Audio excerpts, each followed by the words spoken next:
ആണാ നോക്കി കൊണ്ടുപോയിക്കോട്ടെ. നിങ്ങൾ എന്താ അറേഞ്ച് ചെയ്ത് കൊടുക്കാൻ പറ നിങ്ങളുടെ നേതാക്കളോട്.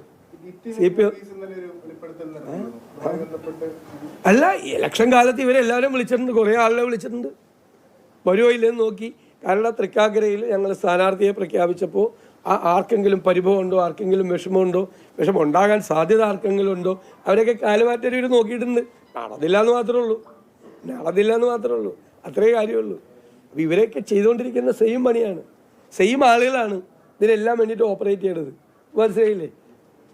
ദല്ലാൽ നന്ദകുമാർ, ഇതാണ് CPM ഏറ്റവും പ്രിയപ്പെട്ട ആൾ കേരളത്തിലെ ഓപ്പറേഷൻ നടത്തുന്നത്. ആളുടെ ഫോണിൽ കൂടിയാണ് കേരളത്തിലെ CPM പ്രവർത്തിക്കുന്നത്. നാണം ഉണ്ടെങ്കിൽ അത് എനിക്ക് മറുപടി പറ. ഞങ്ങൾക്ക് ഇയാളുമായിട്ട് ഒരു ബന്ധമില്ലാന്നൊന്ന് പറ. ദല്ലാൽ നന്ദകുമാറുമായിട്ട് കേരളത്തിലെ CPM ഒരു ബന്ധവും ഇല്ല എന്ന് ധൈര്യം ഉണ്ടെങ്കിൽ പറ. ME ഗോവിന്ദമ്മ എന്ന് പറ, CPM സംസ്ഥാന സെക്രട്ടറി. നിങ്ങൾ എത്ര ഡീജനറേഷനാണ്, ജീർണതയാണ് കേരളത്തിലെ ഈ പാർട്ടിക്ക് സംഭവിച്ചിരിക്കുന്നത്. ജീർണത സംഭവിച്ച പാർട്ടിയായി കേരളത്തിലെ CPM മാറിയിരിക്കുക. ശരി, ആകെ പറഞ്ഞു ചർച്ചയല്ല. അവരെ ഫോണിൽ അവരെ വിളിച്ചിരുന്നു, ഞങ്ങളെ അറിയിച്ചിരുന്നു.